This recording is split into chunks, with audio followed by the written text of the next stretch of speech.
All right, got both of them started now. What's up? Face Your Fears, episode 99. It's your boy Sam. I'm back with another episode consistently, but they're not no good content, so make of it what you will.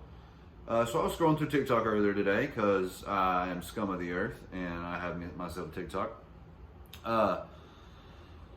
Clip popped up of this dude, if I can say that right. And he said, I guess he was talking on another podcast or something, but he said, your tongue knows what everything feels like. Okay. Then he said, look around the room and imagine licking something and you'll know what that thing feels like.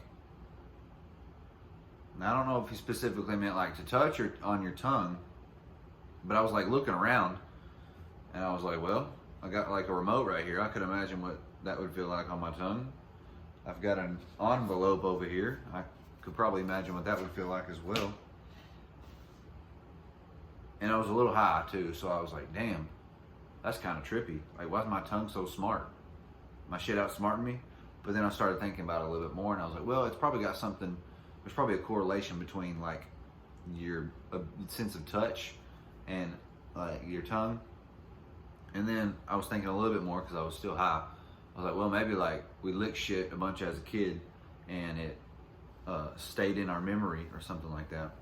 And we just remember or are able to put together like a couple different textures that we have encountered over the years and make sense of it. I don't know, but it was an interesting thing to think about. So see what you think. I don't know. Think your tongue knows what everything feels like? It might. Who knows? Strongest muscle or whatever in your body too, apparently. Hadn't looked that up in a while, but it could be complete bullshit, so who knows. But opening week of the NFL, so fantasy football starting. I did awful this week, so I'm already ready to quit. But it's fun nonetheless. Football's great. Sports in general are great. Brings people together, man. We're gonna get a little emotional, get a little emo. Brings people together from all different sorts of backgrounds. Just to kind of come together and root for a common goal. Have something to cheer about. And today was 9/11, so they did a lot of memorials, or not a lot of memorials, but they did memorials before the games and such, fittingly, which terrible tragedy. RIP to those lost. And it made me think, like, damn, we're all one team here, Team America, which sounds cliche, and don't think I'm a fucking pussy for saying that, but Team America, dude, we're all one team. We're all rooting for the American dream, a better life here. That's why it's the best country in the world.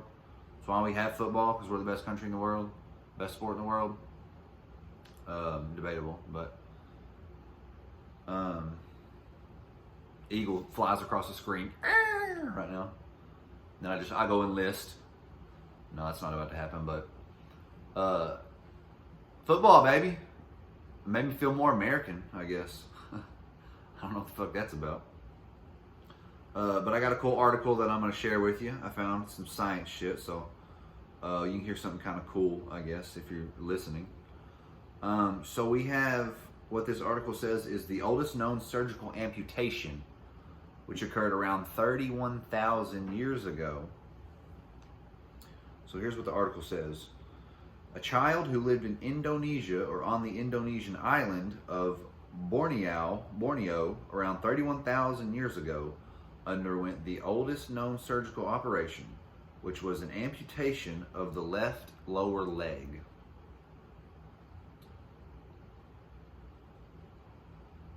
One or more hunter-gatherers who performed the operation possessed detailed knowledge of human anatomy and considerable technical skill, enabling the youngster to avoid fatal blood loss and infection. So they knew what they were doing 31,000 years ago when they tried to amputate a motherfucker's leg. I don't exactly know. They didn't have an x-ray or an MRI or scalpels. So, I mean, it was obviously very primal, but still. Apparently they knew a little bit more than what we anticipate. So this says the healed bone where the lower leg was amputated indicates that the ancient youth survived for at least 6 to 9 years after the surgery before dying at age 19 or 20, which the average age was like 30, so they lived a good life. Since there is no evidence of crushing from an accident or an animal's bite at the amputation site, the researchers suspect that an unidentified medical problem led to the operation. That is insane.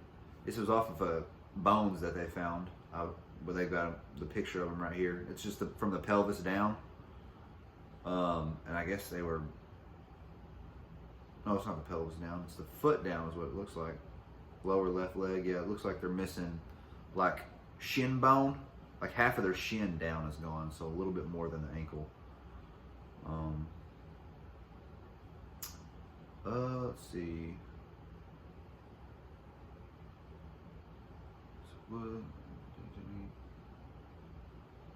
Okay, so they use the teeth, which is a common way to date remains, because teeth are one of the few things that decay.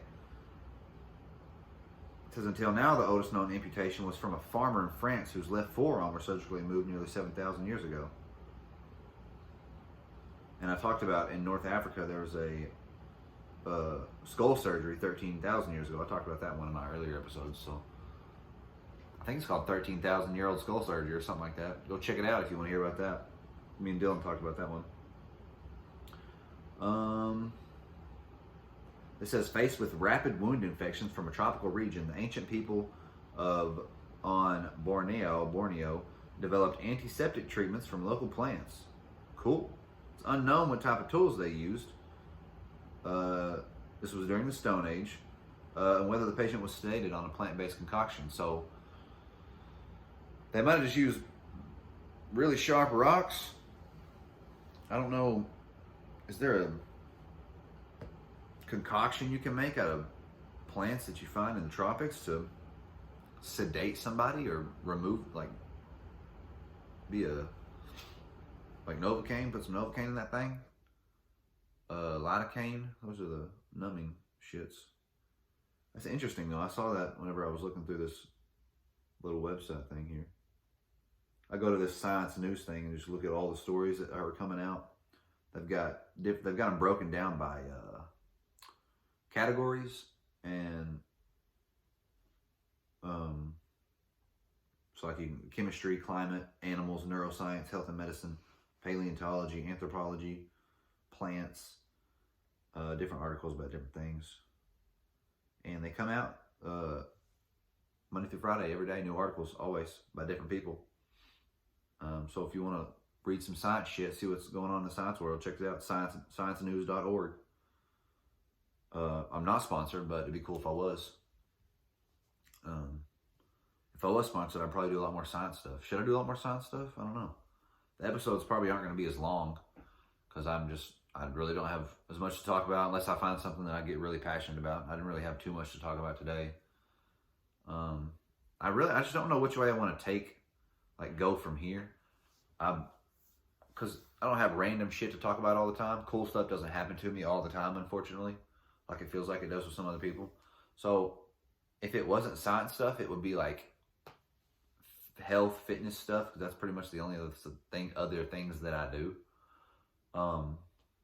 So that might be what I start to do. I might do some health and fitness episodes. I want to do some where I vlog from the gym, work out while I work out, do a set, and then talk about what I'm doing and why I'm doing it and how it helps and shit like that. I think that would be cool. But the episode's probably going to be a little shorter. This one's just past 9 minutes. I probably won't go any further than 10. Maybe that'll attract more viewers. Maybe it won't. I don't know. I need to get some guests on here. So if any of you listening maybe want to come on at some point in time, I'm going to try and order some microphones that I can just strap to my chest. Talk through that. That way maybe it will sound a little better. I don't know, dude. I'm in the middle of trying to get into schools and shit right now, and I don't have anything to do. I'm super fucking bored. I have a job, but I don't have anything to focus my attention on. So I just look for a bunch of random shit to do, and It's kind of gets kind of taxing sometimes. Like I'm trying to find something to keep my brain occupied. I make music. It's not very good, but I'm getting better. I thought for a long time like comedy would be something cool to get into. I just need to sit down and think of jokes. If I told jokes on here, would y'all like those? That's another thing I've thought about doing was like comedy episodes. Like practice like I was doing 5 minutes on stage, just tell jokes for 5 minutes. That might work better than science stuff. People like to laugh, but people like to be entertained too. So I've wanted to like write skits and shit like that. I don't know though. There's so many things that I want to try and so little time, so little money, and sometimes a little effort too. So that's part of the problem. I need to be more internally motivated.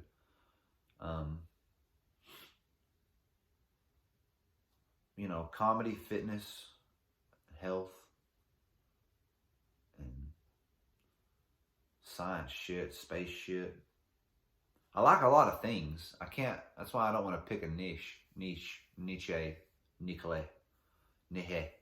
That's a weird word. I don't want to pick one, but if you don't pick one and run with it, it's hard to run with anything. It's hard to have anything work. So I'll probably just keep making episodes, and if something works, I'll stick with it, and if it doesn't, I'll fucking do something else maybe. But yeah, that's what's up. 100 number 100 next week. So I don't know what I'm gonna do. I probably won't do anything special. I might do like 100 blunts. No, 100 shots. No. I don't know. I probably won't do 100 of anything. I might do like the significance of the number 100 in history or something like that, or I don't know, something stupid, probably something nerdy and that you won't want to listen to, so don't worry about coming back. No, please come back. I'm just kidding. Come back, get some Happy Day shirts, hat, shirt. I'm going to work on hoodie real soon, so that's something that'd be pretty cool. If you want a big old hoodie with the words hoodie on the front of it, let me know. We'll see about getting those out to you. Thanks for listening. If you do listen, I appreciate it. We have about 9 people on average that listen. So thank you for being one of those 9, if you are. And if you can, get some more people on it. Help me, give me some suggestions. Talk to me. Let me know what I need to do better. Let me know what I'm doing good. Let me know why you don't like me. Let me know why you do. I don't know. I feel like I could just stop. But if I stopped, I would feel like I wasn't working towards something, or I would have something to occupy my mind with.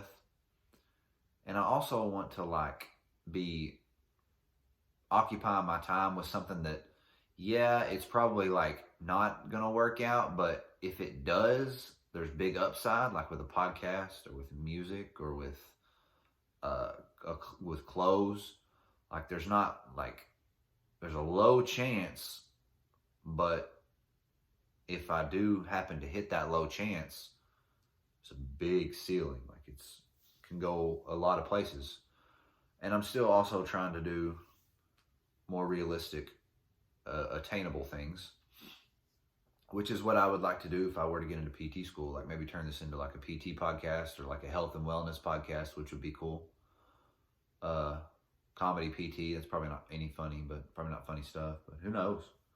Who the fuck knows, dude? I don't. You might. If you do, let me know, because I do not.